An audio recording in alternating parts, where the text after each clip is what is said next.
Hidup di dunia ini tugas kita bukanlah untuk berhasil. Tugas kita hidup di dunia bukanlah untuk berhasil, tapi tugas kita adalah untuk mencoba. Kenapa? Karena di dalam mencoba itulah kita menemukan kesempatan untuk berhasil. Makanya dalam Mafudot itu ada kalimat begini, jarib walahid takun arifah. Coba dan perhatikanlah, maka kamu akan menjadi orang yang tahu. Nah, yang bisa kita lakukan terus mencoba untuk berbuat baik. Jatuh, bangkit lagi, gagal, ulangi lagi. Karena apa? Karena ternyata kewajiban kita itu bukan untuk berhasil, tapi untuk berikhtiar. Wajib itu hukumnya, mohon maaf, sukses itu hukumnya tidak wajib. Yang wajib itu berusaha. Makanya Ibnu Athaillah As-Sakandari ketika ditanya, ya Syekh, apa kunci kebahagiaan itu? Kunci kebahagiaan itu apa Bapak Ibu? Liyakilla ma tafrahu bih, yakilla ma tahzanu bih. Semakin sedikit standar kebahagiaanmu, maka semakin sedikit potensi kecewamu. Enak, sone enak sing pertama assalamualaikum mau. Iki rada atos iki. Tukang sonnya di mana? Oh di sana. Apa dibalik saja Mas? Aku ngeson, kamu ngaji di sini. Tadi yang pertama pas salam tadi enak. Iki rada atos. Kayak cangkeme ketua panitia ya. Ketua panitia ini siapa ya? Oh, halo bro. Kok ketuanya tua temen ya? Arane Pak siapa ya? Oh selamat. Selamat ya, kalau ke Jakarta namanya Slam. Nah, cek. Nah, Bapak Ibu yang saya muliakan, semakin kecil standar kebahagiaanmu, maka semakin kecil potensi kecewamu. Kenapa banyak orang itu kecewa? Karena standarnya itu terlalu tinggi. Ekspektasinya terlalu berlebihan.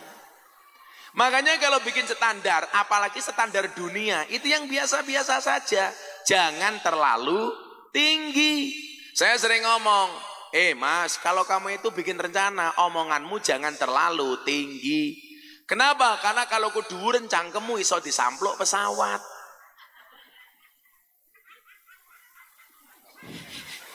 Iki siapa lucu temen ya? Wis tua lemu jilbabe pink.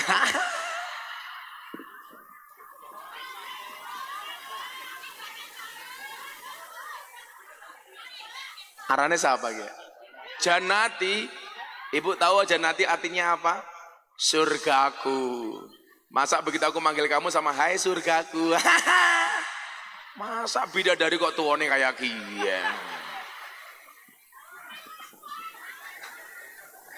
Nah, Bapak Ibu yang saya muliakan, Allah itu tidak mewajibkan kita berhasil, tapi mewajibkan kita berusaha. Karena soal hasil itu mutlak urusan Allah. Sama halnya kita pengajian. Sudah direncanakan, pasang panggung, pasang tenda, sewa sound system. Begitu hari H pelaksanaan, hujan. Kita nggak usah sakit hati. Kenapa? Di saat seperti itulah kemudian kita harus menjadi yang terbaik, yang disukai oleh Allah. Saya itu mencatat, Bapak Ibu, siapa sih orang yang disukai oleh Allah itu? Ada beberapa kategori. Yang pertama, innallaha yuhibbul muhsinin. Allah itu mencintai orang baik. Saya doakan semua yang hadir ini insya Allah orang baik. Ciri-ciri orang baik itu sederhana kok, seneng ngumpul dengan orang baik di tempat yang baik, di acara yang baik. Ini acaranya baik, tempatnya di masjid baik, yang mau datang saya yakin orang baik. Makanya besok kalau mati pasti ditanya, mohon maaf Bapak Ibu, para pelayat yang saya muliakan, kata Mbah Lebe, apakah almarhum Selamat ini baik apa juluk apa jelek gitu. Jawabannya baik. Baik. Kecangkeme Janati ngapa ya?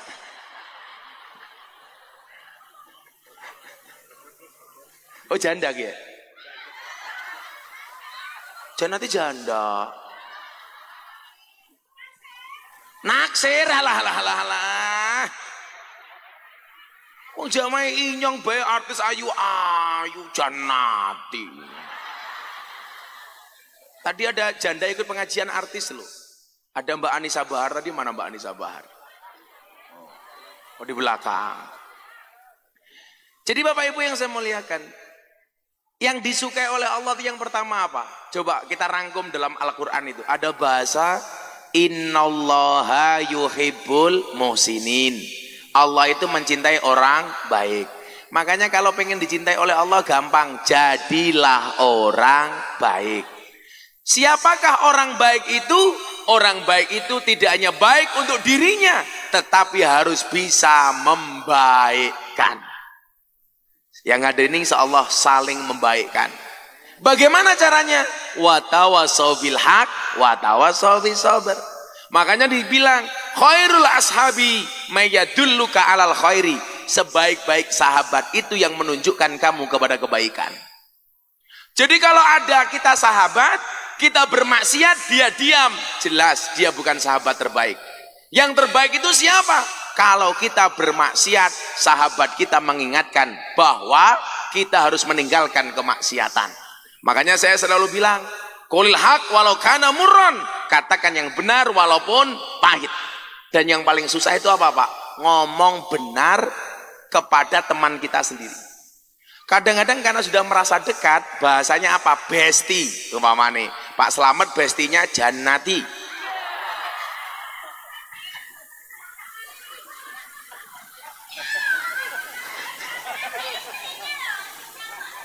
Ada istrinya, kan saya bilang bukan kekasihnya tapi besti. Cie. Kok Janati baper? Kamu naksir Slamet ya? Kita doakan mereka berdua berjodoh. Amin. Kok kamu histeris Janati? Ini dulu Janati masa mudanya persis seperti Marsanda. Sekarang sudah tua ya markaban.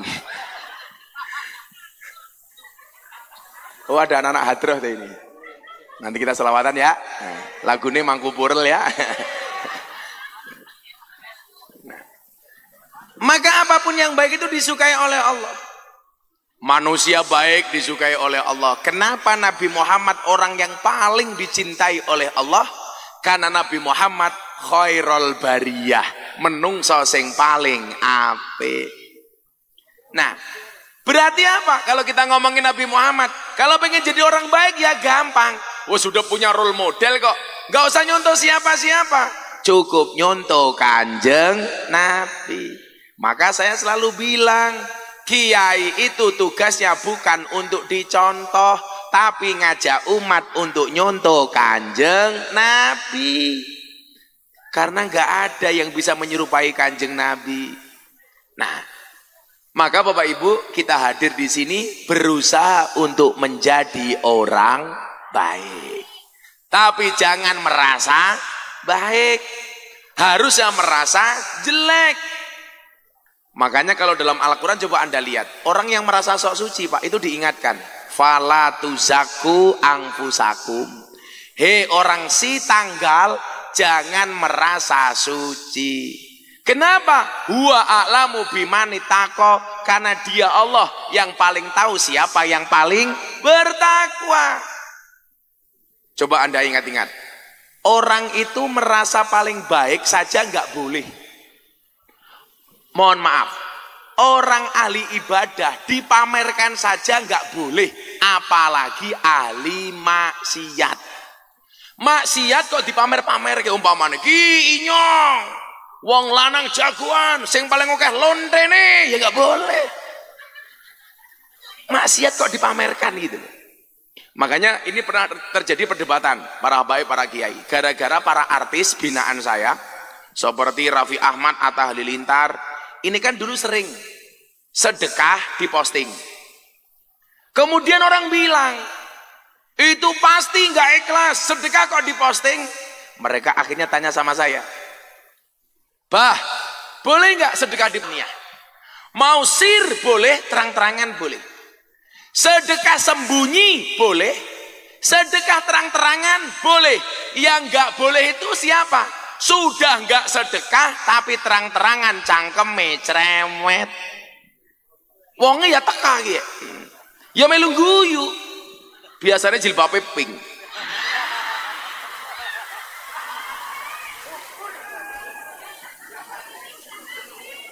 Biasanya jenenge Janati.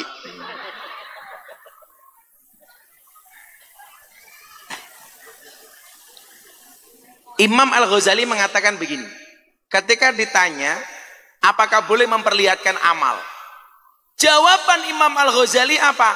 Boleh selama hatinya terhindar dari takabur, selama hatinya terhindar dari ujub, selama hatinya terhindar dari sum'ah. Jadi kalau hati kita bisa terjaga, mau memberi terang-terangan boleh. Kadang-kadang juga lucu, sedekah 1 juta disumbangkan ke masjid. Ditanya sama panitia, nanti atas nama siapa Pak? Hamba Allah. Begitu diumumkan di mimbar, hamba Allahnya duduk di bawah. Alhamdulillah hari ini kita mendapatkan sedekah dari hamba Allah 1 juta. Hamba Allah langsung bilang, itu saya.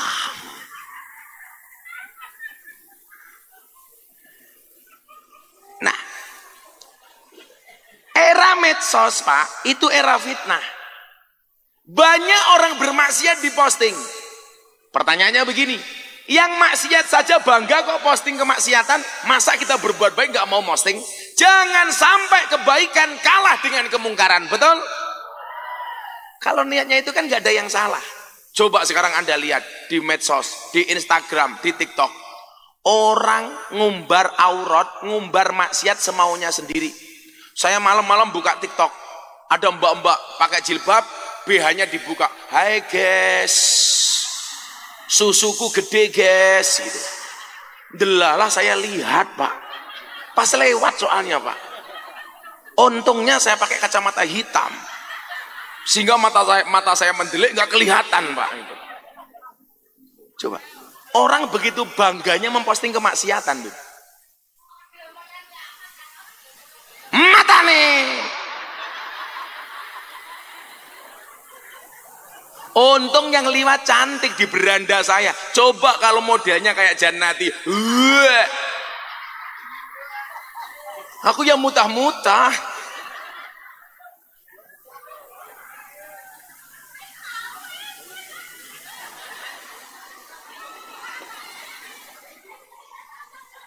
Saya pengen kita semua ini sebagai dai ya.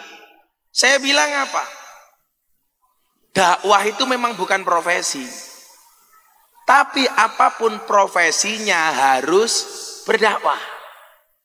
Orang mengatakan begini, para kiai mohon maaf banget. Jangan berdakwah nunggu alim. Saya nggak setuju kok. Justru jangan mengatakan nunggu alim baru berdakwah, salah. Tapi berdakwahlah sampai kamu menjadi alim. Tentunya dengan proporsinya masing-masing. Anak-anak hadroh penerbang. Dakwanya pakai apa? Ya pakai hadroh. Bagaimana caranya? Sholawatan. Orang kaya sini pojok cangkeme mangan. Baik ya Allah. Ya Allah. Nanti seawak weteng kabeh ya. Awakmu julemu-lemu. Arane wong lanang ki wetenge gede, biasanya manuke cilik. Malah badok bae cangkeme ya.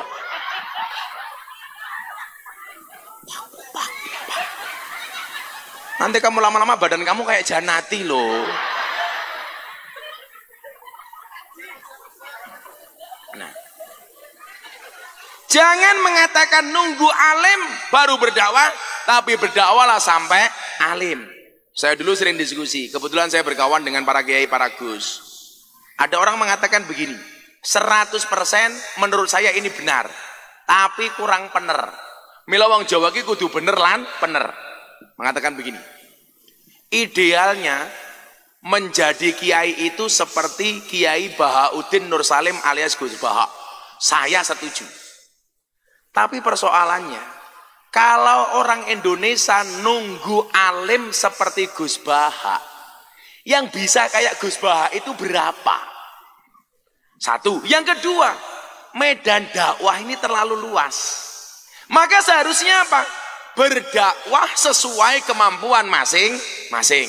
Contoh, Gus Baha alim, tapi nggak mungkin kealiman seperti Gus Baha harus belusuan ke lokalisasi klub malam, tempat karaoke, ketemu purel. Itu wilayahnya orang yang tidak alim seperti Gus Miftah. Kalau saya teruji, sudah 23 tahun saya pengajian bersama para purel, bersama para telembok.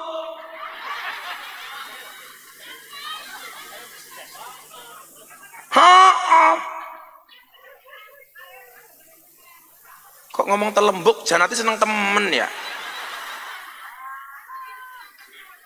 Malah kurang ajar, mantan telembuk keprimen ya? Bukan ya. Artinya apa Pak? Medan dakwah itu terlalu luas. Makanya kemudian apa? Syarat menjadi da'i itu apa toh?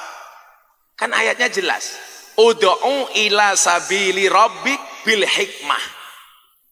Siapapun yang menyeru kepada jalan Tuhan, itulah da'i. Para habaib yang ada di Indonesia menyeru kepada jalan Allah dengan menggunakan apa? Qasidah, dengan burdah, dengan simtud duror, dengan berjanji. Maziahnya memang di situ. Bagaimana menumbuhkan rasa mahabbah kepada Kanjeng Nabi. Layak wong mereka anak cucunya Kanjeng Nabi kok. Betul. Makanya kemarin saya mendengar satu ceramah begini. Orang-orang NU sekarang sudah tidak menghormati para habaib. Loh, kamu salah. Kalau kamu mengajarkan orang NU untuk mengajari habaib, itu sama halnya kamu mengajari bebek untuk berenang. Dulu orang belum kenal Habib. Habib datang pertama kali di Indonesia, yang menyambut dengan tangan terbuka dan memuliakannya adalah orang Nahdlatul Ulama. Jangan salah. Dulu orang belum kenal Habib, NU sudah kenal Habib. Jangan hanya gara-gara kasus 1-2 Habib yang kemudian agak bersinggungan dengan Nahdlatul Ulama, orang NU dikatakan tidak mencintai Habib. Contoh umpamane, orang NU banyak bersinggungan dengan Habib Rizik. Saya ditanya sama wartawan, bagaimana pendapat Gus Miftah tentang Habib Rizik? Saya bilang, siapapun dzurriyyah Nabi itu wajib dihormati, walaupun tidak harus ditaati. Karena dalam kitab taklim ada kaidah yang bunyinya al-hurmatu khairum minat ta'ah. Ahlul bait, dzurriyyahnya Nabi, mereka siapa? Ahlul baitul Mustafa Tuhuri, wajib untuk dihormati, tetapi tidak harus ditaati. Contoh yang paling gampang, al-hurmatu khairum minat ta'at. Imamnya masjid niki namanya sinten? Arane Pak siapa? Pak Kiai Aspuri. Pak Kiai Aspuri niki umpamanya Kiai ini inyong, sholat subuh, beliau perintah sama saya, Miftah, kamu ngimami sholat subuh. Saya jawab, boten Kiai, Pak Kiai Aspuri mawon yang ngimami sholat. Begitu saya jawab boten, berarti saya tidak taat dong dengan Kiai Aspuri. Tapi ingat, tidak taat saya karena hormat saya kepada Kiai Aspuri. Boten Pak Kiai sing imamin jenengan mawon. Ini namanya al-hurmatu khairum minat ta'ah. Dalam konsep suami istri, pagi suaminya ke sawah, istrinya masak, mateng masakannya. Istrinya bilang sama suaminya, Beb, saya manggil istri saya Beb. Istri saya manggil saya, iya say. Bukan sayang sih, syaitanir rajim. Lo kayak bentuknya kayak Janati dipanggil Beb yo ora pantes. Masa Beb kok sawah bokong kabeh.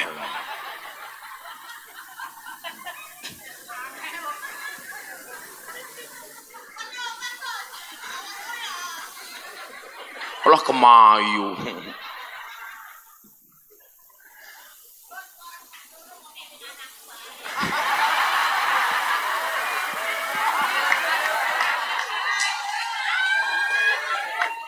Makan roti, minumnya susu, anak Janati bokonge lemu.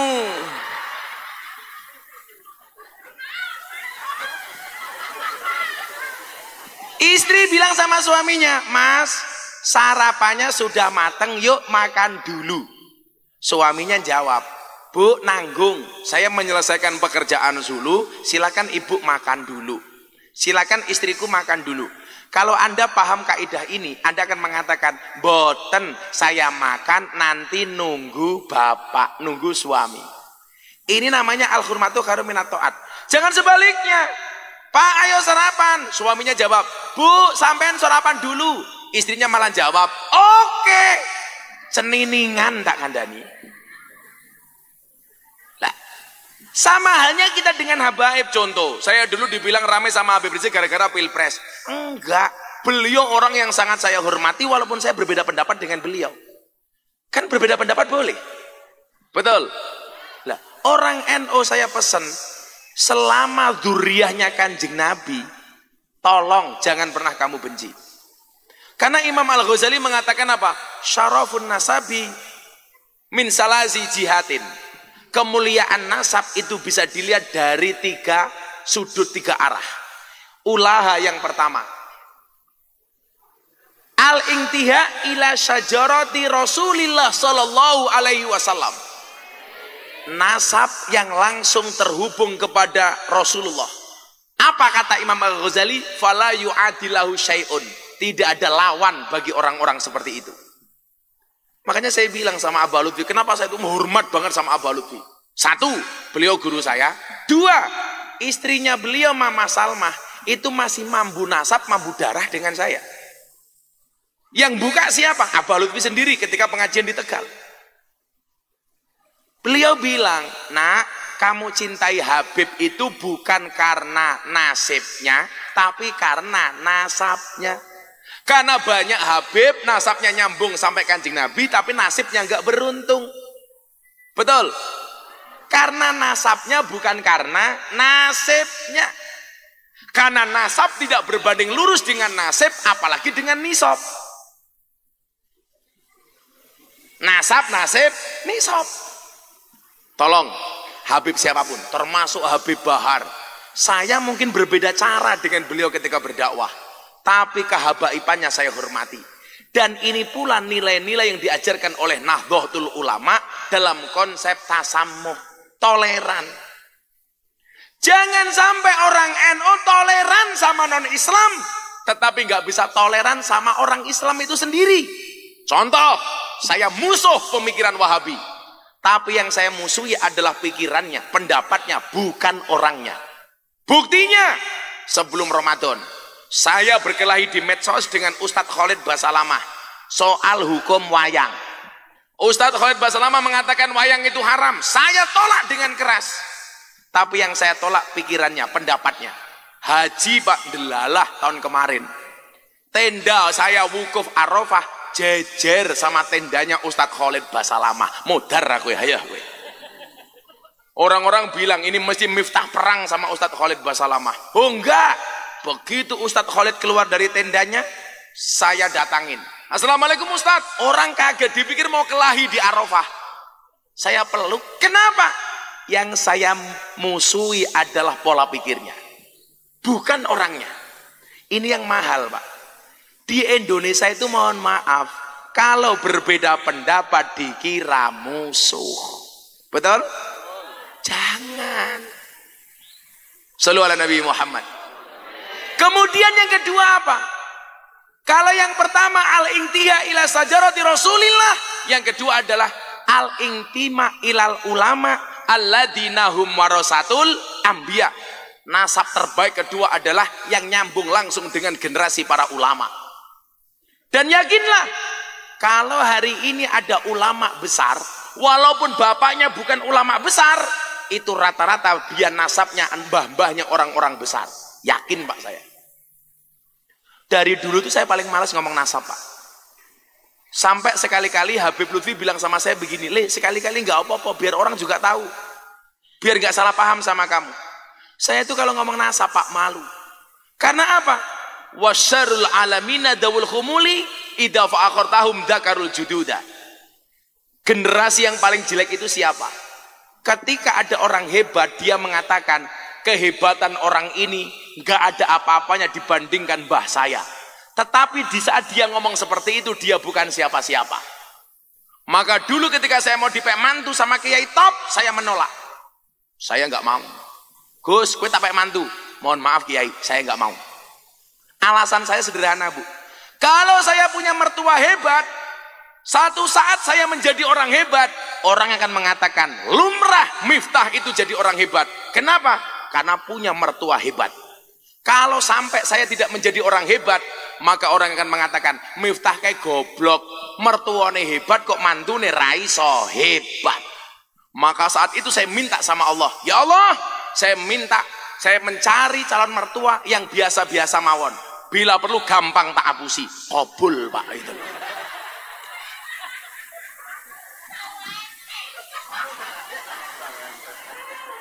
Mbah Janati jangan salah, mbah saya itu kaya 7 turunan.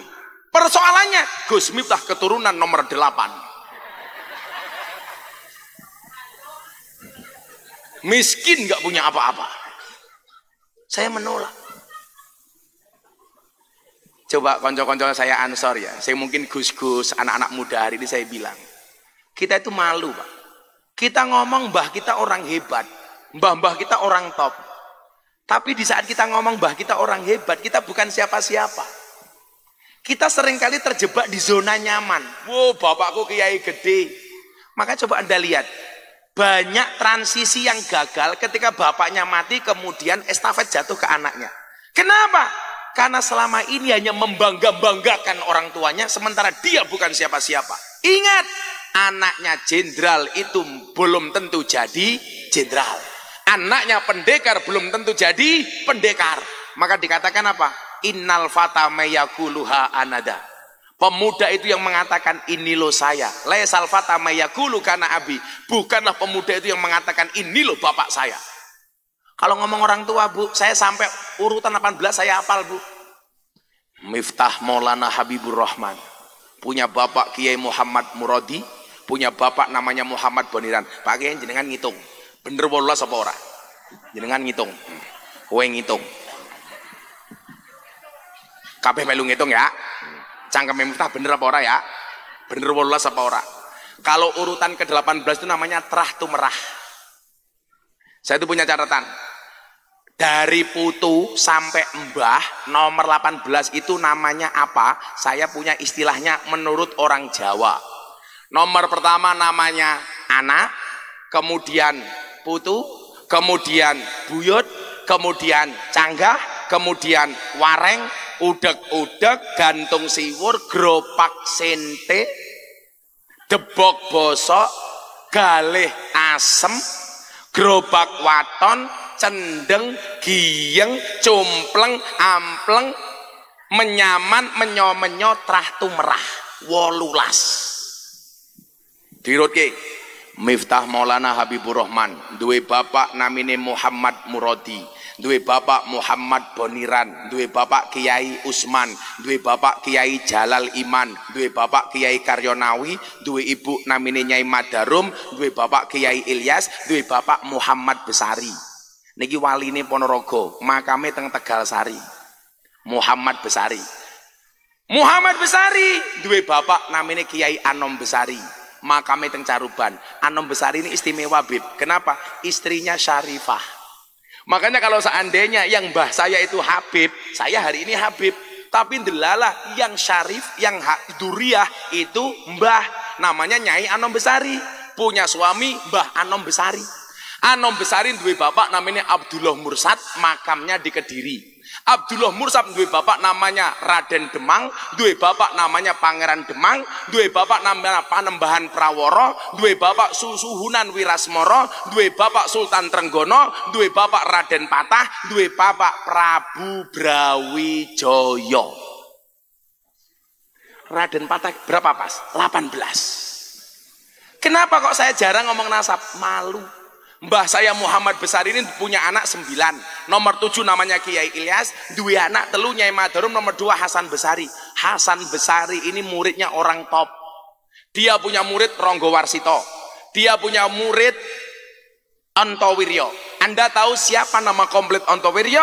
Nama komplitnya adalah Kiai Haji Bendoro Raden Mas Abdul Hamid Antowiryo Mustahar Heru Cokro Senopati ing Ngalogo Sayyidin Panatagomo Amirul Mukminin Khalifatullah Tanah Jawa pahlawan Goa Selarong Pangeran Diponegoro. Janati iso baleni 1 juta.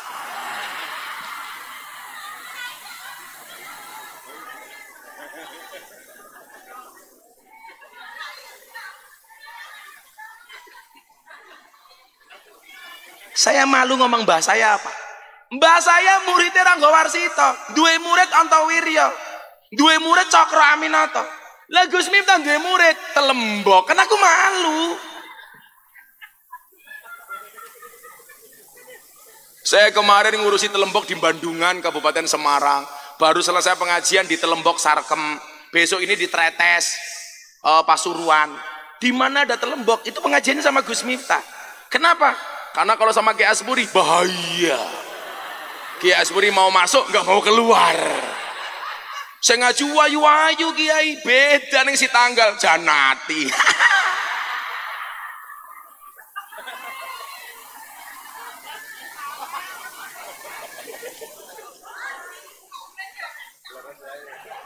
Kamu ingin jadi ngombe dewek tok. Yo cangkem-cangkem nyong dewek ngapa ya Janati ya? Macam-macam tak santet meteng loh kowe.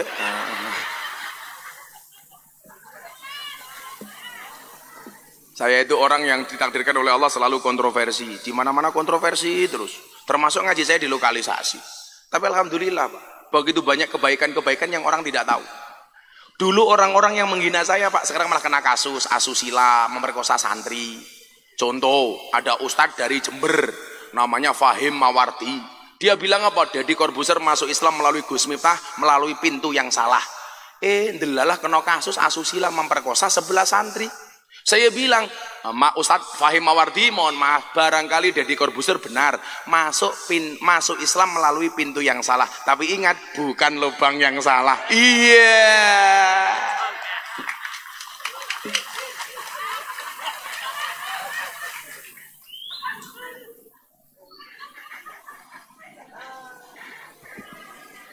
Ya, selamatan dhisik ya. Aku capek aku. Ini ada Mas Haryo juga, putranya Mas Entus, Mas Haryo. Mbak Anissa di sana ya, Mbak Anissa. Ini Mas Haryo. Gus Miftah itu zamannya artis-artis. Yang terbaru idolanya Pak Asburi, Lu Cinta Luna.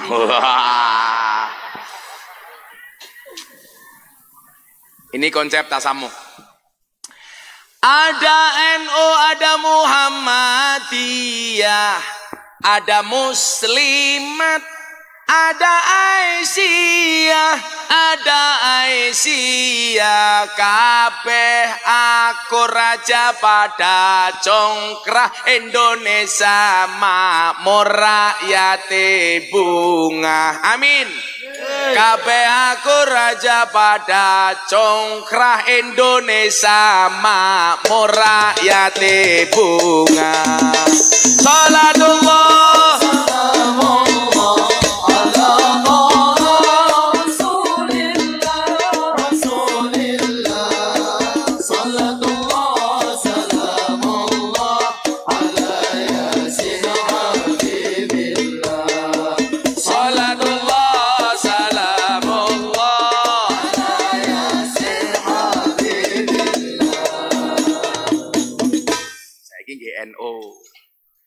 Bapak NU, Ibu Muslimat.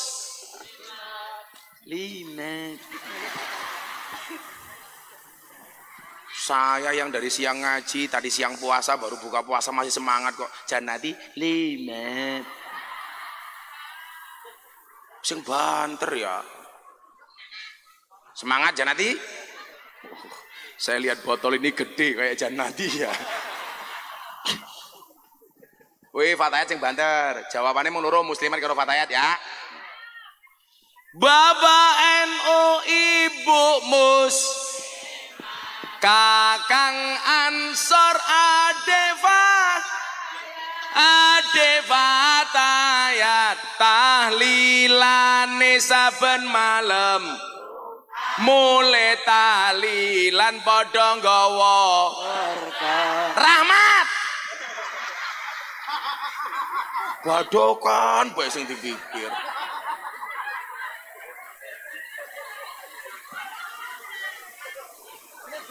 Tahlilane saben malam mulai tahlilan padha nggawa rahmat. Salatullah salamullah ala Rasulillah Rasulillah.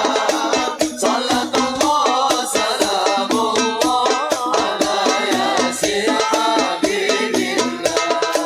Salatullah salamullah ala yasin habibillah.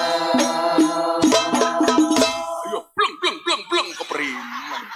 Elek temen ya. Insyaallah besok Gus Miftah masuk surga dikawal sama tim hadroh. Tapi ya itu di surga Gus Miftah kelon sama bidadari, tim hadrohan tok kayak gitu. Keteplak. Lumayan nonton Kiai kelon ya. Ya asalkan bidadari ini orang kayak Janadi. Dolan ning sawah atus ning kali, kayu nongko digawe lemari. Gus Miftah gagah lan sregep ngaji, okeh rondo sing jaluti diajari ngaji. Emangnya aku cowok apaan? Salatullah salamullah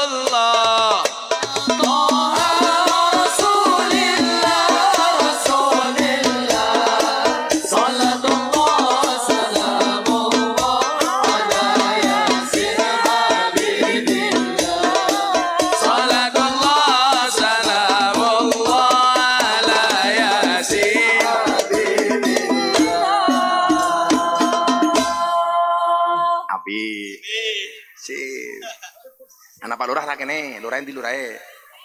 Mau pacare. Lurahe minggat. Oh, lurahe wedi munggah panggung ya? Munggah panggung Pak Lurah. Rene. Lurah demo Jakarta bae. Pak Lurah sini, walaupun urunannya cuma sedikit nggak apa-apa. Andi lurah, rene ya sih. Ya Allah, wetenge gede manuk kesilik ya. Ini Pak Lurah. Desa si tanggal ngundang Gus Miftah, Pak Lurah lumayan gagah. Ana gajah adus ning belik, najan gagah manuke cilik.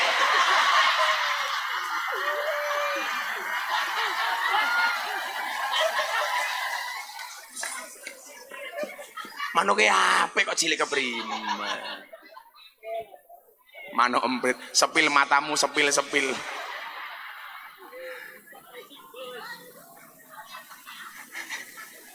Apa Bu? Sampai esok matane. Aku ya kesel ya. Duduk sini Pak Lurah. Duduk yang santai aja Pak Lurah. Duduk sini loh. Malah, oh kamu tahu, kamu di sana ngelirik Mbak Anissa Bahar ya? Iya. Matane.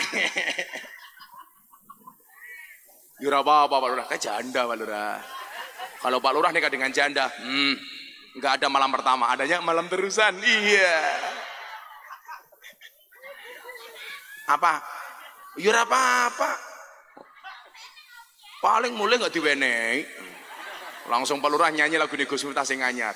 Saben malam jemuah, bojoku angel digugah. Yeah. Saben malam jemuah, bojoku angel digugah.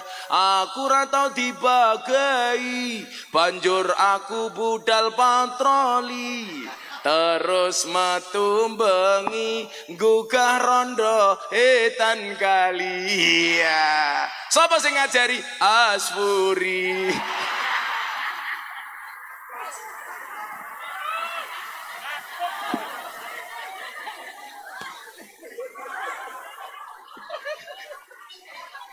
Jandane sapa sing digugah? Jannati.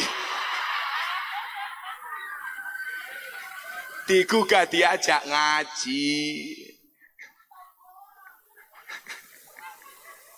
Nengkene bae. Ora usah demo-demo ning Jakarta, lu ora malah pada demo. Minta perpanjangan jabatan 9 tahun.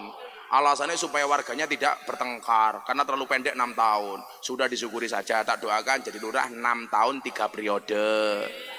Gaya minta 9 tahun, alasannya bla bla bla. Padahal alasannya bukan itu, karena modalnya belum balik kayak gitu.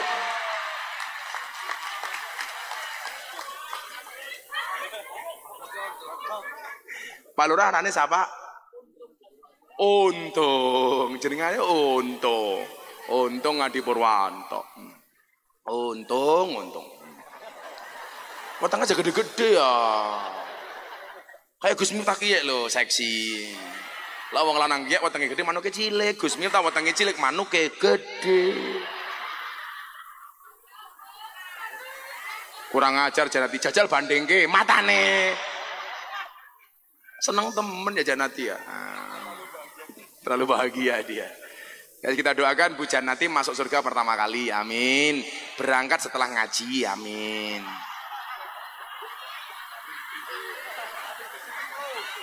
Jadi bar ngaji Janati mati. Baru sadar. Nah, satu niku. Kiai-kiai niku. Al-intima ilal ulama alladzina hum warasatul anbiya. Lah, kalau balik ke sahabat Nahdlatul Ulama, Habib Lutfi itu pernah dawuh sama saya begini. Nak, menghancurkan Indonesia itu caranya cuma satu kok. Napa, Bah? Dengan cara adu domba. Ngedu Habib karo Habib, Kiai karo Kiai. Itu saja. Makanya saya paling benci kalau orang itu membanding-bandingkan Kiai. Saya suka dengan Kiai ini, nggak suka dengan Kiai itu. Saya suka dengan Habib ini, nggak suka dengan Habib itu. Hak kita untuk membandingkan itu apa? Kita nggak punya hak. Falikulli syai'in maziyah. Semua orang itu punya kelebihan masing-masing. Kalau bahasanya siapa ya? Abah Subhan, beliau bilang apa sama saya? Falikulli syai'in pak-pakun. Semua orang punya pak-pak masing-masing. Kalau ngurusi jamaah di pedesaan, saya yakin Pak Kiai Asfuri lebih alim, lebih mampu dibandingkan saya. Tapi kalau ngurusi lonte, ya alim aku.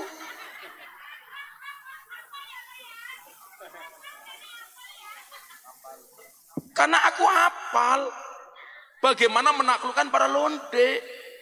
Kayak kemarin Pak, ada purel. Kirim foto melalui pengusaha di Kalimantan. Ada mbak-mbak purel dadanya ditato. Gus Miftah. Tak buka HP ini, wow. Untung seksi. Coba kalau kayak Janati.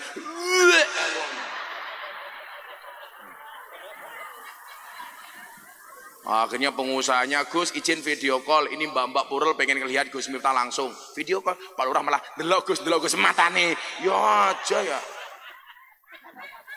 Manuke cilik geleman. Akhirnya video call bener Pak, di atas dadanya ditato Gus Miftah. Saya tanya, Mbak, ngapain kamu tato kayak gitu?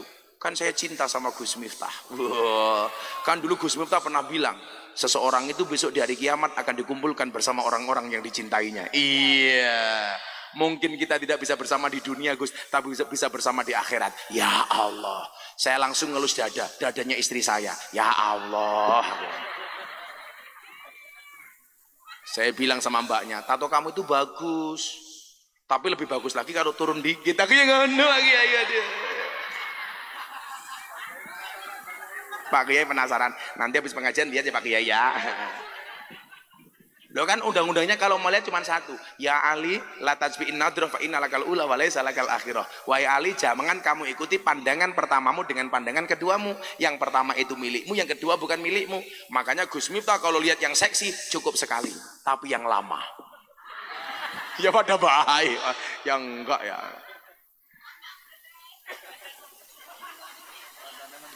Cangkeme Janati, matane mendelik. Kiai di mata-matake keprimen ya. Janati tak wani wedangnya. Nih janatinya. Tak kene wedang. Ora gelem. Oh, pengen sini. Ya Allah, ya Allah. Wah, iki lak dijejer karo Janati lak padha-padha gedene ya. Ya. Alah, malah ngene barang. Wedi aku.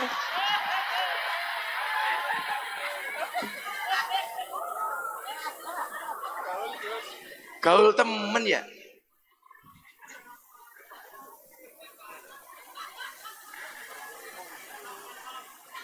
Cinlok matamu, cinlok ngawur. Sorry ya Bu Janati, aku sama kamu beda pemikiran. Kamu mikir Gus Miftah mikir Anisa Bahar. Iya. Nah, di bawah Anisa Bahar mikir Pak Lurah Hontong. Iya. Anak Bu Lurah parah ya? Endi wonge? Aman, gak denger aman. Sallu ala Nabi Muhammad. Nah, maka Bapak Ibu yang saya muliakan, jadi yang terbaik nih. Kalau kemudian kita punya nasab yang besar, tugas kita jangan sampai mengecewakan mbah-mbah kita. Tugasnya berat karena harus menjaga nama mbahnya. Kalau nasab kita jelek, satu hal, bagaimana kita memperbaiki garis nasab kita dengan amal yang baik. Kalau kita nggak punya siapa-siapa nasab yang baik, waktunya bagi kita untuk membuktikan bahwa kita juga bisa menjadi orang baik. Maten mawon aku Pak Lurah. Yang pertama, innallaha yuhibbul muhsinin. Saya yakin kok, ikhtiar yang hari ini dibuat oleh panitia. Coba berapa lama kita mengagendakan pengajian ini. Saya kemarin malah nangis di Palembang mengagendakan pengajian sudah sejak sebelum pandemi. Baru bisa besok berangkat awal Maret. 5 tahun Pak.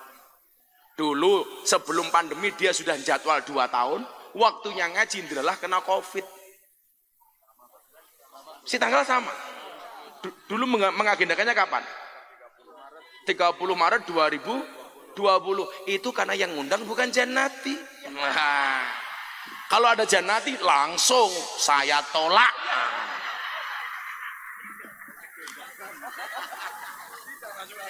Enggak masuk agenda. Langsung aku bilang, aku zizi aku.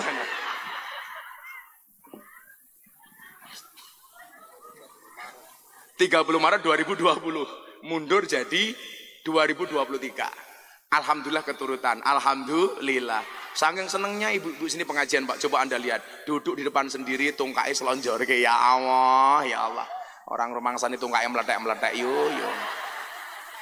Iwang ngendi bijane. Nah, maka niki nyuwun sewu. Kenapa ada orang yang dihauli? Ya, karena ada kebaikan yang bisa kita rasakan. Makanya ayat yang saya baca tadi apa? Inna nahnu nuhyil mauta wa naktubu ma qaddamu wa asarahum. Yang akan dilihat oleh anak cucu kita itu apa? Asarnya, bekasnya, jejaknya. Makanya kenapa kiai-kiai para dulu itu rata-rata nulis kitab?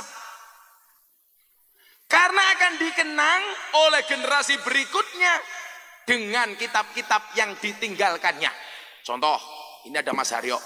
Dulu almarhum Ki Entos itu kalau ketemu kiai Pak, itu selalu nulis.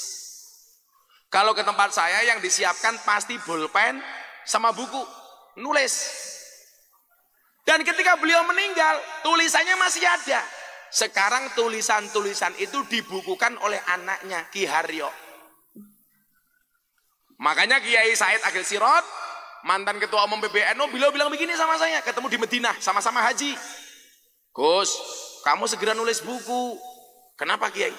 Karena kalau kamu besok mati, yang akan dilihat oleh generasi berikutnya itu buku.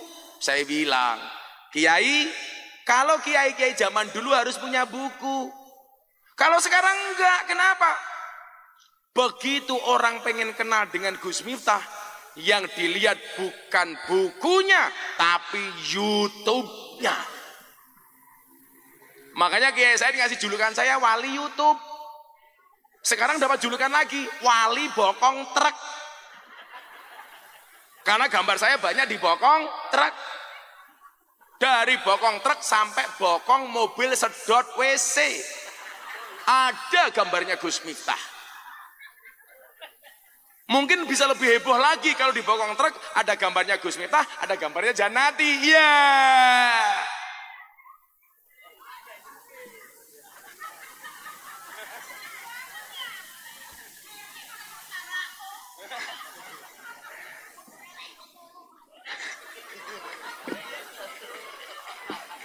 Ora iso turu mikir awakmu, ada-ada saja. Wah, kayak nyamuk. Bu Janati habis digigit nyamuk ya? Pantesan gatel. Iya. Nah, yang akan dikenang tuh ininya, Bu. Asarnya.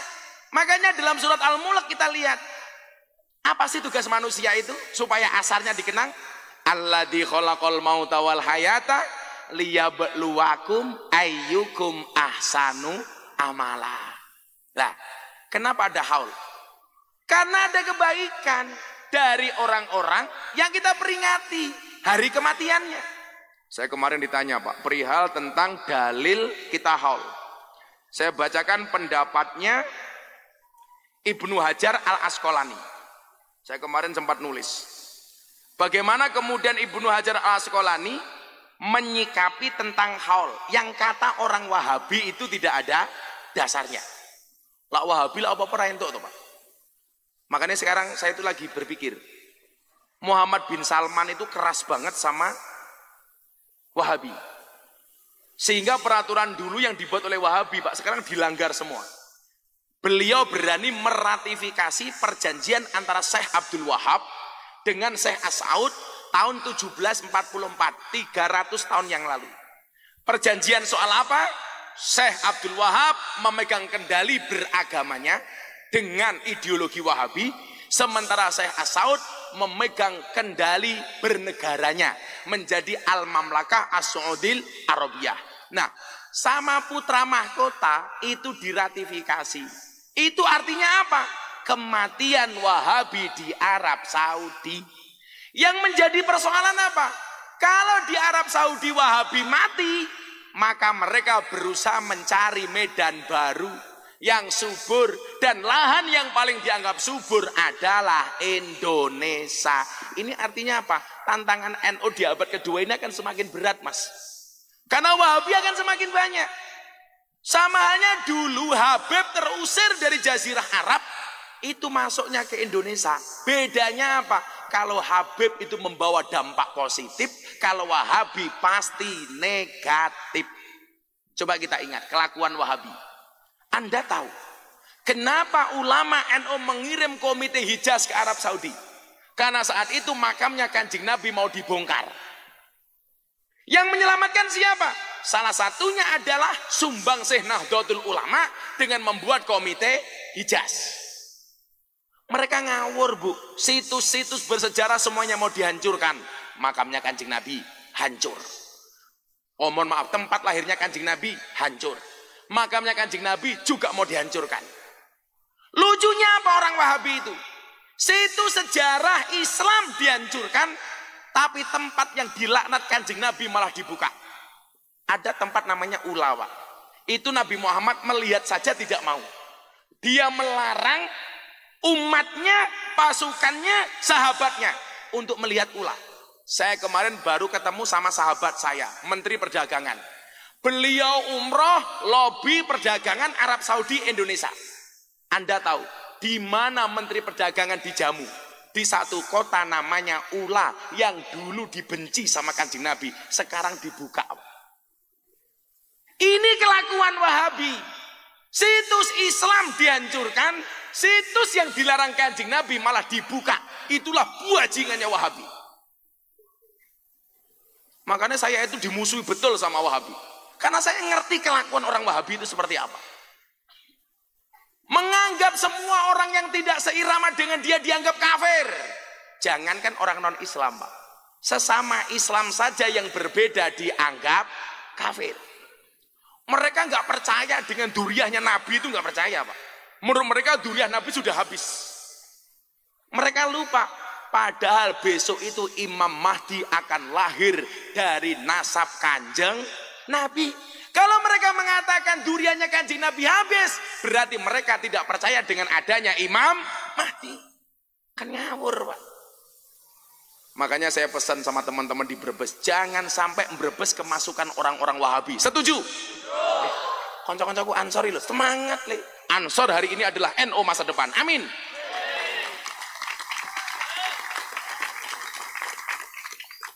Ini bahaya Bapak Ibu. Contoh umpamanya persoalan tentang haul sebagaimana tema. Saya bacakan pendapatnya Ibnu Hajar Al-Asqalani. Supaya jenengan mantep dadi wong NU, aku melu haul ki ana dasare apa ora. Mungkin Pak Kiai Asfuri juga pernah menjelaskan. Tapi persoalannya beliau tidak seganteng saya. Mohon maaf Pak Kiai Asfuri, nyuwun sewu banget. Kita berada di atas panggung yang sama tapi dengan amplop yang berbeda. Siapa yang amplopi? Selamat. Aja mulai metak kekrek kowe. Kita doakan selamat panjang umur. Jadi orang sedunia mati, selamat hidup sendiri. Amin. Yang ngubur dewek, yang gelundung ya. Apa kata Ibnu Hajar Al-Asqalani? Dzikra yaumil wafati li ba'dil auliya wal ulama. Memperingati hari kematian sebagian aulia dan ulama.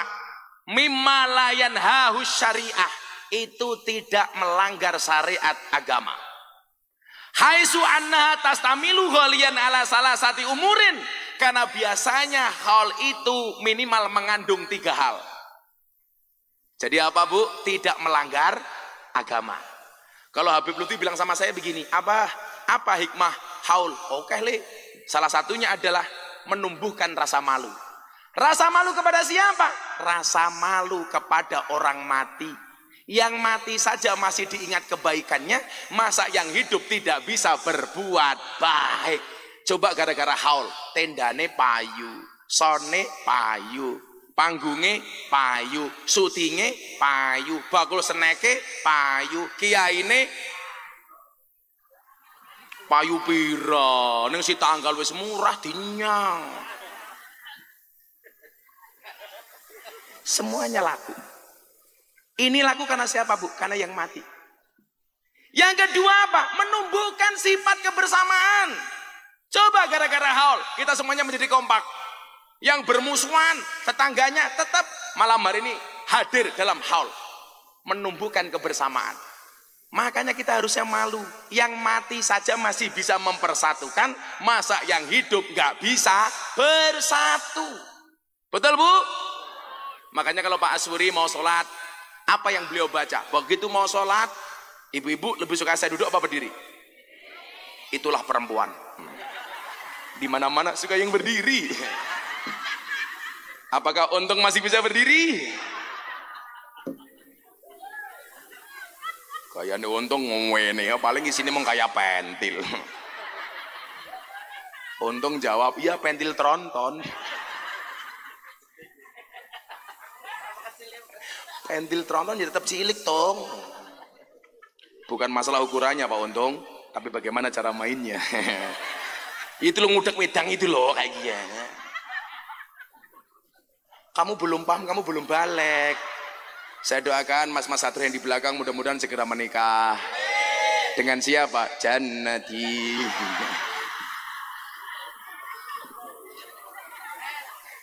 Coba konsep persatuan itu apa? Begitu Pak Kiai Asbri mau ngimami sholat, biasanya imam itu kan tengok ke belakang, betul Bu? Apa yang diucapkan oleh imam? Sawu sufufakum fis sholah. Itu konsep kerukunan, konsep persatuan. Tapi Pak Asburi juga harus ingat, kalau makmumnya cuma satu, jangan sawu sufufakum fis sholah. Saya pernah sholat di Jakarta, imam, makmumnya saya sendiri, imamnya gua ya. Sawu sufufakum fis sholah. Luruskan dan rapatkan softnya di dalam sholat matane. Lah lurusnya karo sapa itu loh. Wong dewe sawu sufu vakum. Anak cita maning Pak Lurah. Anak kiai desa. Anaknya gaul. Hari Jumat rambutnya gondrong, anaknya pagi-pagi ke salon. Pulang rambutnya jadi lurus. Lah bapaknya takon, "Nak, rambutmu kamu apain? Tadi kan keriting kok sekarang lurus." Anaknya jawab, "Pak, rambutnya saya rebonding." Bapaknya tanya, "Rebonding itu apa, Nak?" "Diluruskan." "Oh, rebonding itu diluruskan." Akhirnya bapaknya berangkat sholat Jumat ngimami. Begitu mau sholat langsung bilang sama jamaah, "Tolong softnya di rebonding."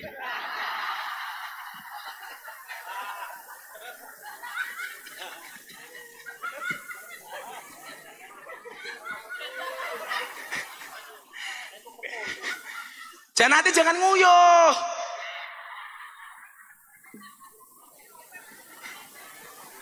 Banjir nguyuh Janati kayak ini. Jadi hikmah haul itu menurut Habib Lutfi ya, belum menurut Ibnu Hajar Asqalani. Makanya coba kita lihat, kita bisa rukun gara-gara haul, semuanya bersatu padu. Insya Allah kerukunan ini bisa kita jaga, amin. Karena Nabi Muhammad mengatakan la tadkhulunal jannata hatta tu'minu wa la tu'minu hatta tahabu. Sekali-kali kamu tidak akan masuk surga sehingga beriman, dan kamu belum dikatakan beriman sehingga memiliki rasa cinta dan kasih sayang. Kalau rakyatnya Pak Untung ini bisa cinta dan kasih sayang, otomatis rizki Allah pasti datang. Karena rizki itu akan datang kepada mereka yang rukun, yang akur. Betul? Coba, apa yang terdapat di dalam haul, kata Ibnu Hajar Al-Asqalani? Minha ziyaratul kubur wa tasadduqu bil makili wal masyarib.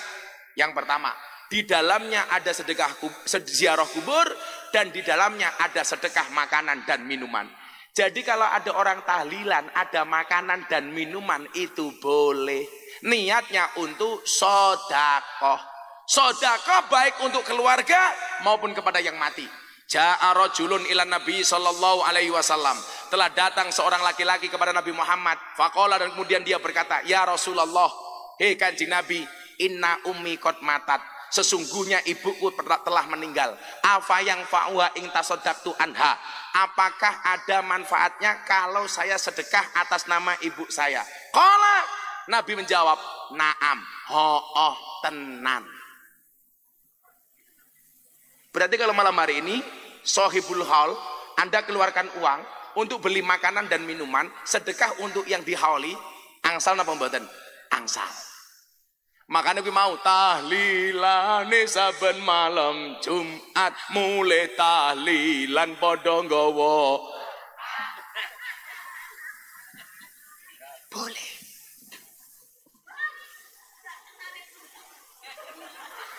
Ya udah, kata Bu Janati, puyeng guyu bae. Mulai sekarang tidak boleh ketawa. Malah tambah guyu. Wong kok yang temen ya urusane ya. Nah, Bapak Ibu yang saya muliakan, jadi kon menang. Loh, kok jenengan ngomong terus? Lah aku diundang rene kon ngomong goblok. Kok jenengan ngomong terus keprimen? Iki kepiye ya Janati ya? Iki anaknya siapa ya anaknya ya?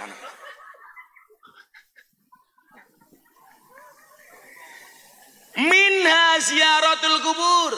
Jelas ziarah kubur. Orang Wahabi mengatakan ziarah itu bid'ah, ziarah itu sesat. Anda itu kalau datang ke Masjid Nabawi itu otomatis ziarah makam Kanjeng. Lah lucunya orang Wahabi itu mengatakan apa? Ciri-ciri masjid bid'ah itu masjid yang sampingnya atau satu halaman dengan kuburan. Kuwi yo goblok meneh, makame Kanjeng Nabi malah ning jero masjid. Kan orang-orang NU itu biasanya nganu Pak, masjid itu sampingnya kuburan. Lah menurut orang Wahabi, orang NU sholat kok nyembah kuburan. Kuwi jenenge jaka sembung bawa golok, nggak nyambung blok. Jaga sembung makan roti, nggak nyambung Janati.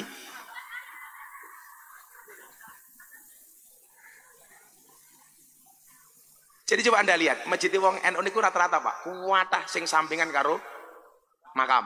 Wis kaya masjid Demak, makam.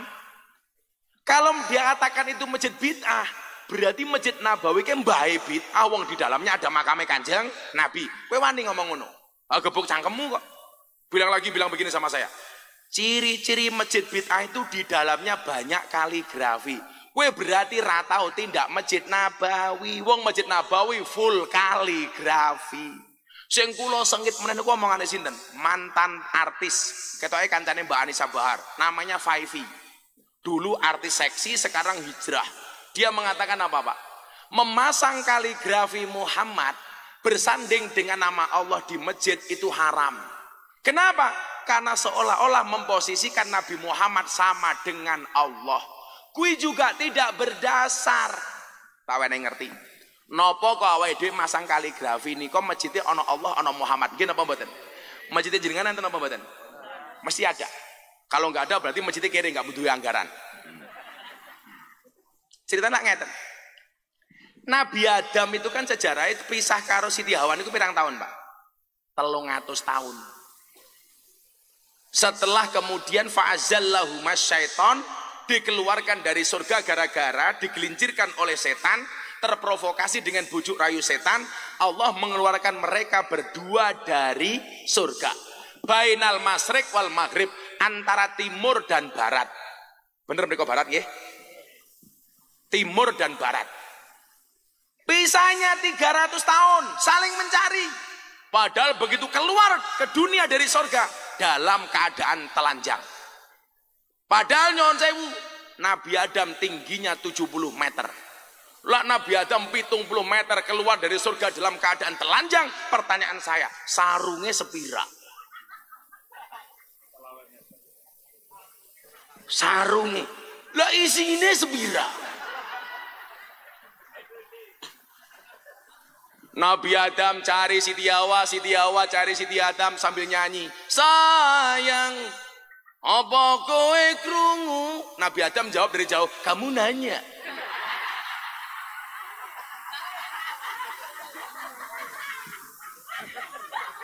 Akhirnya bertahun-tahun Nabi Adam gak ketemu sama Siti Hawa. Nabi Adam langsung nyanyi. Begitu sulit, lupakan Hawa. Gak ketemu.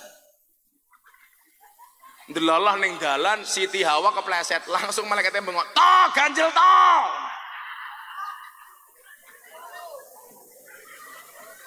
Tiga 300 tahun Pak mereka berpisah. Ada yang mengatakan 200, ada yang mengatakan 300. Sampai satu ketika Nabi Adam alaihissalam teringat dengan tulisan nama Muhammad di pintu surga. Kemudian Nabi Adam berdoa, ya Allah ya Rob, demi kemuliaan nama Muhammad yang tercantum di pintu surga, tolong pertemukan aku dengan istriku Siti Hawa. Langsung dibales oleh Allah.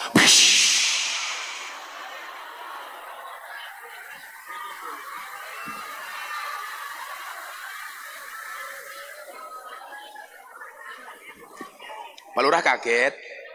Kalau kamu nggak kaget, aku minumnya kapan? Kan aku haus. Pak Lurah lucu, kaget kok sing dicekeli cangkeme, kaget aku. Kaget kini dodo Pak Lurah. Pak kok tuh cangkem. Ambune wong goreng ndok ya.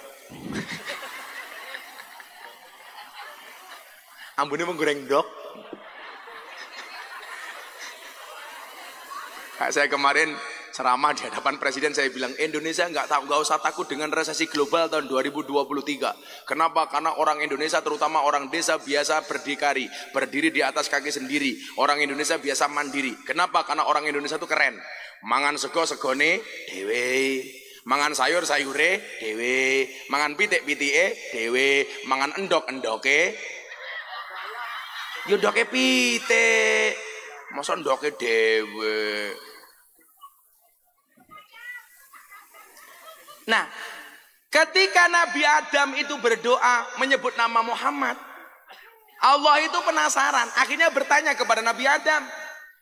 Allah bertanya bukan karena dia tidak tahu, mau pengen ngerti dari mana Adam itu kok ngerti nama Muhammad. Allah yang masih ngerti, wong maha tahu kok. Allah maha tahu, jangan nanti sok tahu.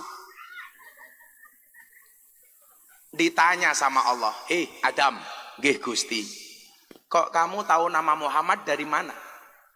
Dijawab oleh Nabi Adam, ya Rob, lamma khalaqtani, ketika engkau menciptakan aku, Fanafakhta fihi ruh, kemudian kau menciptakan ruh ke dalam jasadku. Wa rafa'tu ra'si, saat itu aku mengangkat kepalaku. Apa yang dilihat Nabi Adam alaihissalam? Di pintu surga nama Muhammad bersanding dengan namamu. Itulah yang jadi dasar kenapa orang NU masang kaligrafi Allah dan Muhammad di masjid. Karena itu gambaran surga. Mila wong sing sregep mlebu masjid tak dongake muga-muga mlebu surga. Sing mangkat dhisik dhewe janati. Mangkat bar pengajian. Artinya apa? Ada dasarnya, Pak. Kalau Wahabi mengatakan tidak ada dasarnya, berarti dia tidak pernah membaca sejarah ini. Warofa'tu roksi, ternyata ada nama Muhammad di situ. Mungkin orang bertanya, kan Nabi Muhammad Nabi terakhir, Gus. Itu yang dimaksud dengan Sayyidil Awwalina wal Akhirin. Nabi Muhammad itu tuan pertama dan tuan terakhir. Maksudnya apa? Ruhnya, zatnya diciptakan sebelum Nabi Adam, tetapi penciptaan sebagai Nabi diciptakan setelah Nabi Isa alaihi salam. Nabi ne apik, awake dhewe dianggap umat sing paling apik. Alhamdulillah, kuntum khaira ummah. Jadi pendapat-pendapat Wahabi niku jane kabeh iso dijawab. Ana mana sing takon, Gus Inyong penasaran. Kenapa orang NU itu kalau baca tahlil kepalanya digoyang-goyangkan? Tak jawab sing paling gampang. Gawe kopi. Kopi ini tutupnya pink ton jiji iki jan-jan. Kan aku benci. Masa tutupnya pink? Tawene contoh sing paling gampang. Endi mau hilang, endi mau hilang. Oh ditangkap kae. Masa jikut maning sak kopi nih. Kenapa orang NU itu kalau tahlil kepalanya digoyang-goyang? Ini jawaban paling ilmiah dan rasional. Gawe kopi, ada gelasnya, ada kopinya, ada gulanya, ada airnya. Yang satu buat kopi nggak usah diaduk. Yang satu bikin kopi, ada gelasnya, ada kopinya, ada gulanya, ada airnya, diaduk. Kira-kira kopinya lebih nikmat yang diaduk apa enggak? Ya diaduk. Kenapa orang NU kalau tahlilan kepalanya goyang-goyang? Lebih nikmat. Coba saya mau tanya sama ibu-ibu. Anda di rumah pilih mana? Yang didiamkan apa yang diaduk-aduk?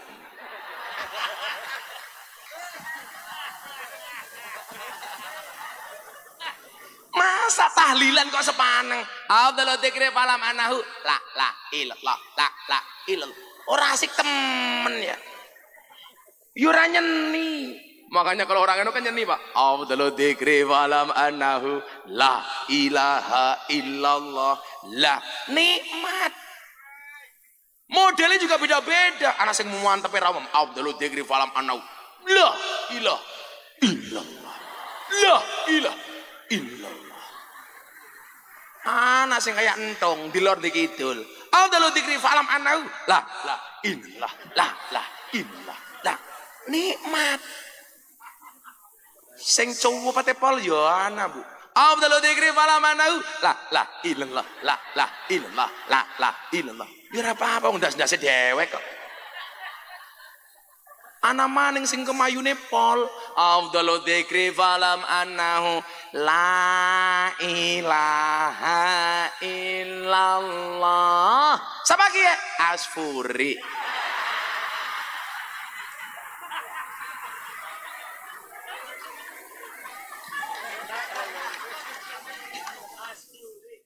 Ya beda-beda. Lagi cancor tak kandani le. Mbah Sirot Wali ini Magelang. Itu dulu gurunya Mbah Khudori. Mbah Khudori itu bapaknya Gus Yusuf Khudori. Punya guru namanya Mbah Sirot. Ini kan walinya Magelang. Payaman. Anak-anak Ansor itu penasaran. Kenapa orang NU kalau tahlil kok kepalanya digoyang-goyangkan. Akhirnya mereka mengadakan bahsul masail. Golek-golek masalah lah. Akhirnya kitab semuanya dibuka. Perdebatan panjang belum ketemu jawabannya. Mbah Sirot rawuh. Assalamualaikum. Waalaikumsalam. Mbah Sirot rawuh ngersake unjukan kopi. Akhirnya Mbah Sirot diaturi unjukan kopi. Tapi kopi ini panas, ora adem kaya ning si tanggal ngene iki. Saya cuma cerita, kopi ini si tanggal adem, wis adem ambune sangit kayak gitu. Begitu kopinya datang, Yai, beliau doa. Allahumma ja'al hadal ma' sifaan li kulli da'in innaka ala kulli syai'in qadir. Mila Bapak Ibu, kalau mau minum apapun, tolong didoakan dengan salah satu doa mendoakan air. Diwaca bareng-bareng. Bismillahirrahmanirrahim. Allahumma ja'al hadal ma' sifaan li kulli da'in innaka ala kulli syai'in qadir. Kita minta sama Allah supaya airnya ini menjadi obat untuk semua penyakit. Ibu-ibu anaknya berangkat sekolah, bacakan doa itu. Allahumma ja'al hadzal ma'sifa'an li kulli da'in innaka ala kulli syai'in qadir. Bila perlu ditambahi Fatihah. Al-Fatihah ditiupkan. Fatihah itu liman quri'at lahu, bagi siapapun yang mau membacanya. Ibu-ibu punya anak seperti Kipasi sama Fatihah bagus, Bu. Fatihah itu keren. Ada kopi panas, bacakan Fatihah 100 kali langsung dingin. Langsung dingin. Nah. Kalau Bu Jannati pengen ketemu sama malaikat, gampang. Baca Fatihah 100 kali tanpa bernafas. Insya Allah Jannati langsung ketemu malaikat Israel. Begitu kopinya diminum sama Mbah Sirot, beliau langsung ngobah ke sirah. Alhamdulillah, enak lah neng kene sangite ademe gitu. Diminum lagi sampai 3 kali sampai kopinya habis. Setiap kali minum beliau menggelengkan kepalanya. Alhamdulillah enak. Begitu kopinya habis Mbah Sirot pulang. Bahsul Masail anak-anak Ansor tidak dilanjutkan tentang kenapa orang NU membaca tahlil kepalanya digeleng-gelengkan. Kenapa? Karena sudah ketemu jawabannya. Apa jawabannya? Jangankan membaca tahlil, ngombe kopi sing nikmat wae ngobahke endas. Padahal maca tahlil luweh nikmat tinimbang ngombe kopi. Padha karo Pak Lurah bar kelon karo bojone. Enak ngono kae Pak Lurah. Nanti Pak Lurah pulang sambil nyanyi tul jaina ora nutul ora pena nutul kerasa pena sing ditutul dangak-dangak kana kae.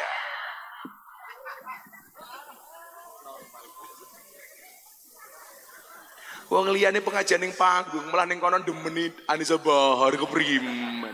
Kita tarik rene daripada terjadi hal-hal yang diinginkan. Ini hebatnya tradisi NU, Pak. Makanya tolong betul dijagai. Bu, bangga mboten jadi orang NU. Saya tuh mikir begini, kalau sampai Wahabi itu masuk ke Indonesia dan dia terlalu banyak, kita terancam, Pak. Besok kita mati nggak ada yang mendoakan anak cucu kita. Naudzubillahi min dzalik. Padahal dulu Wali Songo mengemas dengan keren, membicarakan orang mati cukup pakai lagu turi-turi putih.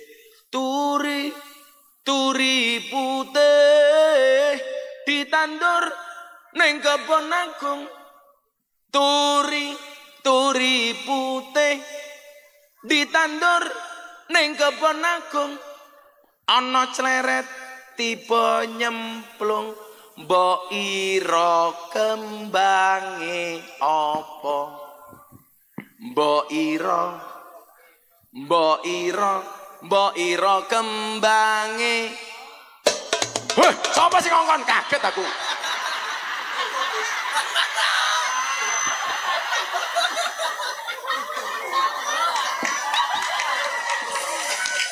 Ngawur wae. Aduh, tiba kopi ini malahan. Kaget aku. Oh, kopi ini hilang. Di juga Pak Lurah. Sangel, tampun. Shallu ala Nabi Muhammad. Niku pintere Wali Songo. Ngomong soal kematian ra perlu nganggo dalil qul innal mautal ladzi tafirruna minhu fa innahumul. Takut, Beb. Cukup pakai lagu turi-turi putih.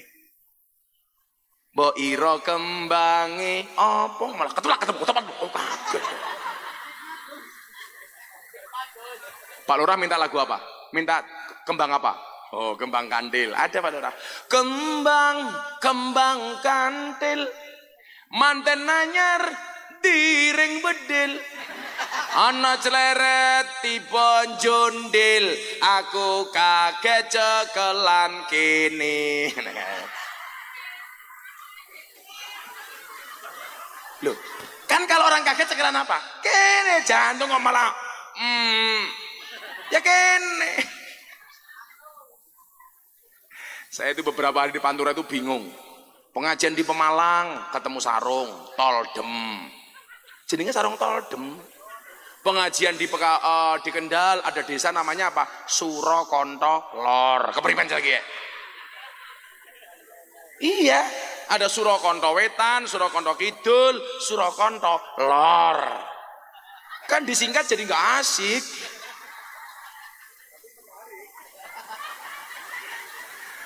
Kayak saya pengajian di Kebumen ada jembatan Butuh. Disingkat jadi jembatan Butuh. Disingkat jadi jembatan Butuh. Iya namanya kan biasanya jembatan Butuh, disingkat jadi jembatan Butuh. Kayak di Gunung Kidul ada tempat piknik namanya tempat piknik Gunung Kidul, disingkat jadi tempat piknik Gundul kayak gitu loh.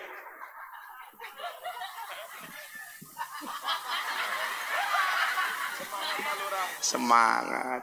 Yo selawatan yo. Yo ngomong di semua keteblok kan aku kaget. Wes kopine ilang ra diganti.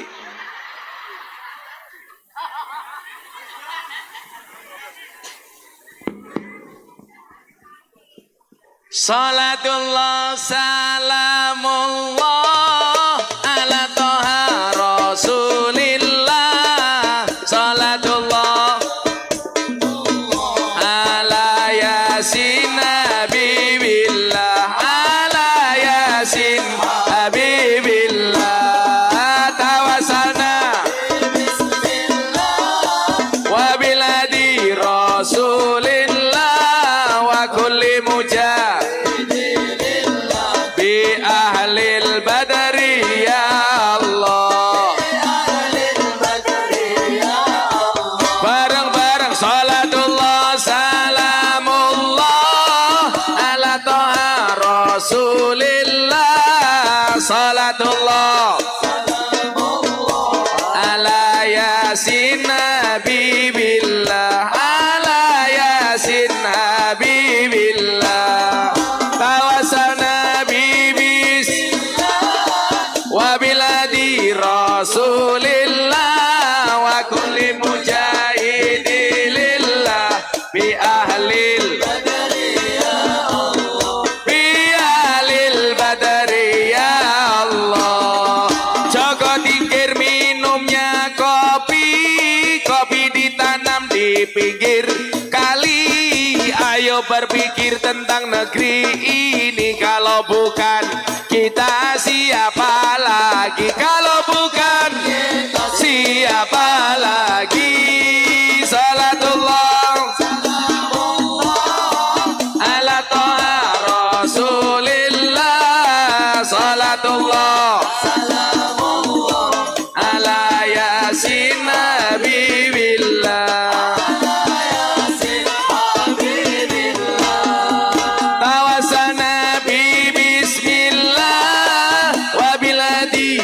Rasulillah wa kulli mujahidillah bi ahlil badri ya Allah.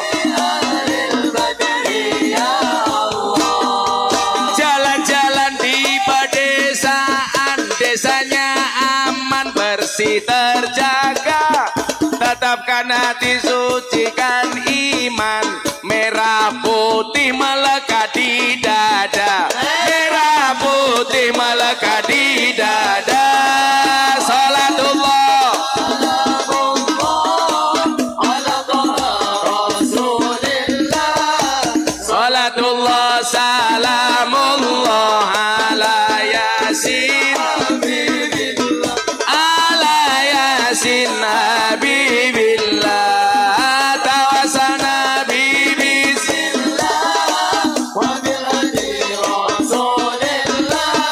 wa kulli mujahidi lillah bi ahlil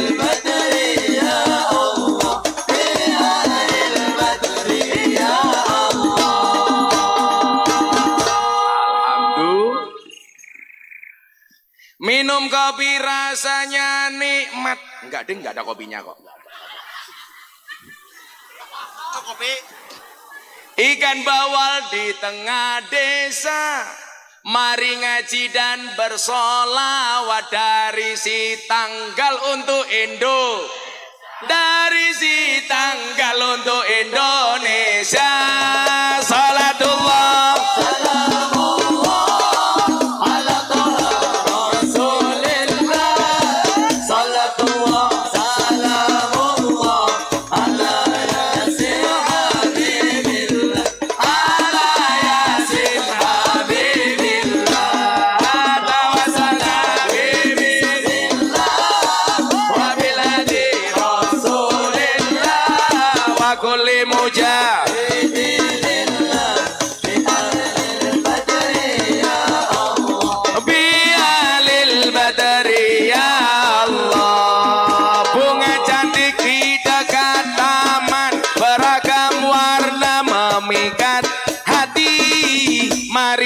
kebinekaan demi keutuhan NKRI, demi keutuhan.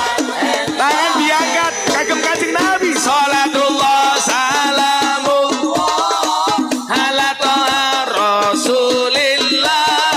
Salatullah salamullah ala yasin habibillah, ala yasin habibillah.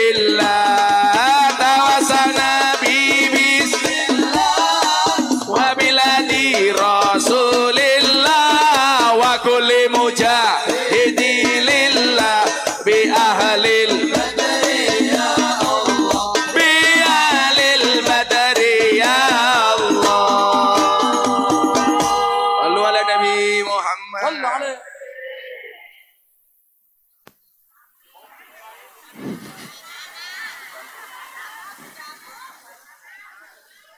Makan roti di tengah desa, alhamdulillah kopinya akhirnya teka.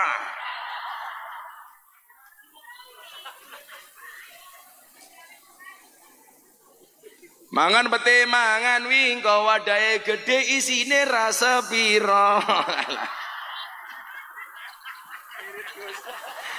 Wadahe gede isine rana separuh, dancuk ya. Jangan-jangan sudah diminum Janati tadi ini separuh.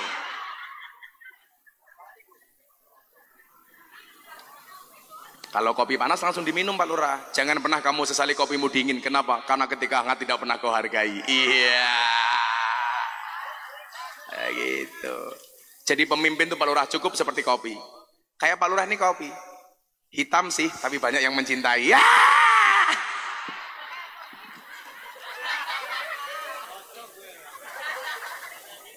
Aja ireng temen ya. Ini kalau di Jogja namanya Irma. Irenge Masya Allah. Ireng manis apaan? Pengen ireng manis. Saya udah minum kopi pahit, lihat Pak Lurah tambah pahit. Minha ziyaratul kubur wa tasadduqu bil ma'akili wal masarib wa kilahuma ghairu manhiyin anhu. Jadi ziarah kubur, sedekah, makan, minum itu tidak ada larangan. Kemudian yang kedua apa? Wa minha qiraatul Quran. Di dalam hal itu ada bacaan-bacaan Quran. Yasin, kolbul, Quran. Barang siapa yang membacanya, dia akan diampuni oleh Allah dosa-dosanya. Dan bacakanlah Yasin kepada amwatakum, kepada orang-orang yang mati di antara kamu. Wisono dasari meneh. Kemudian apa di dalam haul? Wal wa'dud dini. Di dalam haul biasanya ada nasihat-nasihat agama. Milo selamat si tanggal ngundang Gus Miftah, kopine telat. Gelasnya gede isine separuh. Tak eling-eling sampai modar we mat. Kemudian yang ketiga ada apa? Waqad yudkaru fihi manakibul mutawaffa. Kadang-kadang di dalam hal itu dibacakan manakibnya orang yang mati. Makanya mohon apa? Di sini ada haul umpamanya, haul masal. Tetapi kok ada kebaikan dulu orang yang kita kholi walaupun dia bukan ulama, bukan kiai, dibacakan nggak apa-apa. Umpamane sesuk selamat mati umpamane. Itu dibaca umpamane dibacakan. Almarhum yang kita peringati kholnya hari ini adalah Pak Slamet. Dulu beliau begitu berjasa ketika pengajian ngundang Gus Miftah. Di situ terjadi cinta lokasi antara Slamet dengan Jannati. Umpamane dibacakan. Waqad yudkaru fihi manaqibul mutawaffa. Artinya apa? Artinya di dalam hal itu banyak kebaikan. Maka saya berdoa malam hari ini mudah-mudahan yang hadir semuanya mendapatkan kebaikan dari hal ini. Amin Allahumma amin. Sebagaimana permintaan Bu Jannati tepat jam 5 pagi pengajian selesai. Kan aku capek. Menerampung nggih. Sudah jam 5 soalnya. Malih urun sewu cerewet ti Jannati. Maos hasbirobi sareng-sareng, mugi-mugi berkah. Apapun permohonan kita dikabulkan oleh Allah Subhanahu wa taala. Hasbi Rabbi Jalallah ma fi qalbi ghairullah Nur Muhammad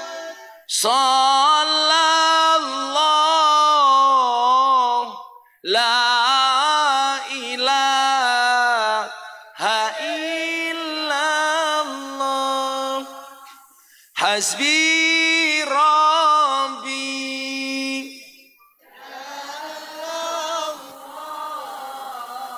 Ma fi qalbi Ghairullah Nur Muhammad La ilaha illallah. Bismillahirrahmanirrahim. Allahumma shalli ala sayyidina Muhammad wa ala ali sayyidina Muhammad walhamdulillahi rabbil alamin. Allahumma rzuqna istiqamah, Allahumma rzuqna bi ziyadatil ilmi war rizqi wal ibadah. Allahumma rzuqna ziyaratal Makkah wal Madinah. Allahumma rzuqna dzurriyyatan thayyibah. Allahumma rzuqna ahlan sakinatan mawaddatan warahmah. Allahumma rzuqna bi alfi quwwah. Allahumma rzuqna bi alfi barakah. Allahumma rzuqna bi alfi karamah. Allahumma rzuqna min ahli sunnah wal jamaah.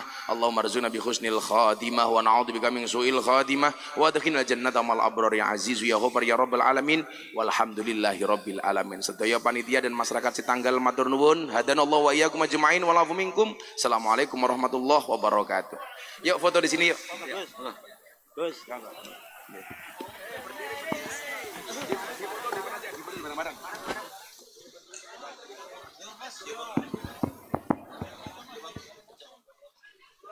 Kullu man yatika yawman tamiha yalqahi mama Kullu man yatika yawman tamiha yalqahi mama Ya lal watan ya lal watan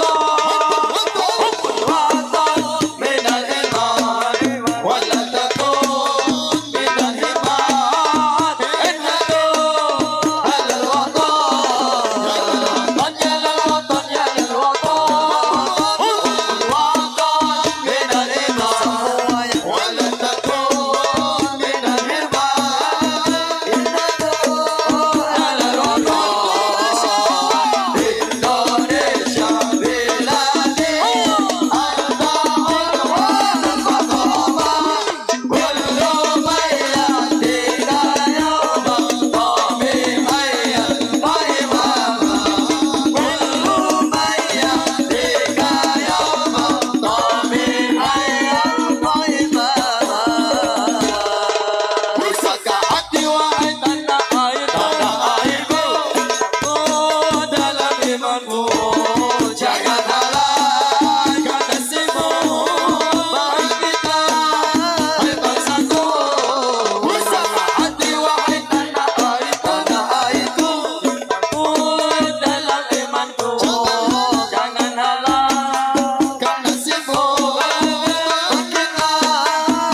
seharusnya undur diri dari hadapan Anda.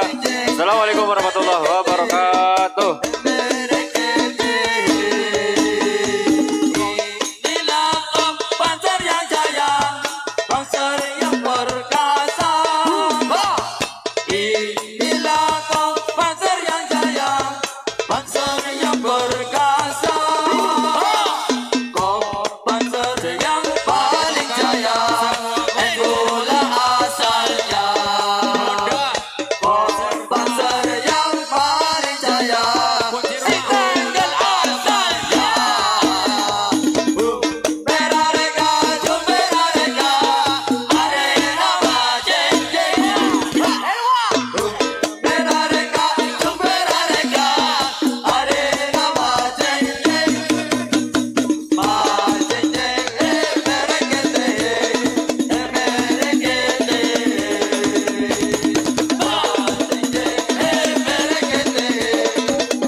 Pengumuman telah diketemukan kunci sepeda motor Honda beserta kunci lainnya merek Pak Ori dan toko. Barangkali ada yang merasa kehilangan, silakan menghubungi ke sumber suara.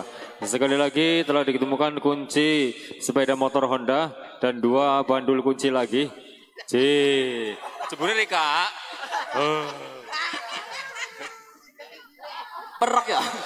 Oh sing den bocah pengunjung. Ternyata bukan Pak Tohir, alah. Ini Mbak. Ngel. Oh, kuncinya telepon. Makasih. Cek.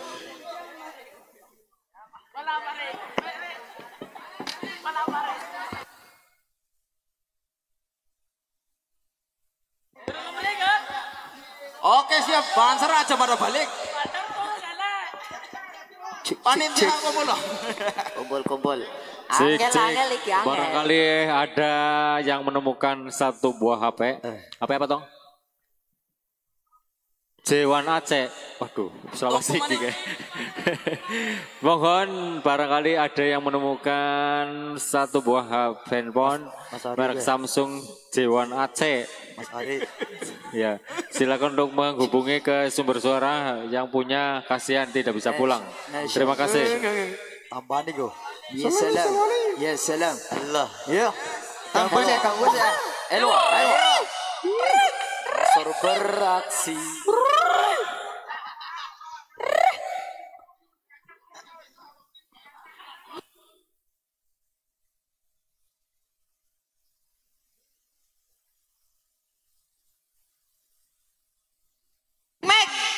Cek. Halo, Di. Ya, yuk. Oke. Masih semangat? Untuk para banser. Semangat. Banser disuruh kumpul. Banser disuruh kumpul ya. Pengumuman. Ya. Kita menyanyikan lagu Pars Banser. Iya. Suruh beraksi. Masih.